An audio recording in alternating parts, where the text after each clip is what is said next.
विद्यार्थी मित्रांनो, आज आपण इयत्ता तिसरी मराठी यामधील कविता दुसरी हिरवा वसा नवीन पुस्तकातील ही कविता आहे. त्याचा संपूर्ण स्वाध्याय पाहणार आहोत. प्रश्न पहिला आहे जोड्या लावा. यामध्ये रिमझिम काय असतो? पाऊस, हिरवागार चारा, पांढरे धुके आणि मऊ शेला. प्रश्न दुसरा आहे एका शब्दात उत्तरे लिहा.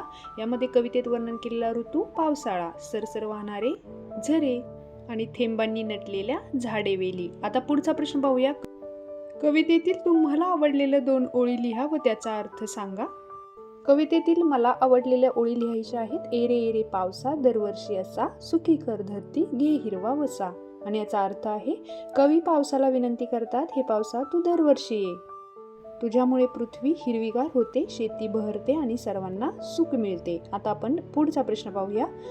पावसाने धरती सुखी होते या वाक्याचा आपल्याला तुम्हाला समजलेला अर्थ सांगायचा आहे आणि या प्रश्नाचं उत्तर आहे, पाऊस पडल्यामुळे झाडे, शेती आणि सर्व निसर्ग हिरवागार होतो, सर्वांना पाणी मिळते, शेती बहरते, त्यामुळे पावसाने धरती सुखी होते. पुढे तुम्हाला प्रश्न दुसरा, तिसरा आणि चौथा संपूर्ण उत्तरासहित दिलेले आहे. व्हिडिओ शेवटपर्यंत नक्की पहा आणि लाईक, शेअर, सबस्क्राईब करायला विसरू नका. तुम्हाला पुढील पाठाचा स्वाध्याय हवा असेल तर कमेंट करून नक्की सांगा. प्रश्न दुसरा, तिसरा आणि चौथा व्यवस्थित वाचून उत्तरे लिहून घ्या. व्हिडिओला एक लाईक नक्की करा आणि आपल्या चॅनलला सबस्क्राईब करायला विसरू नका.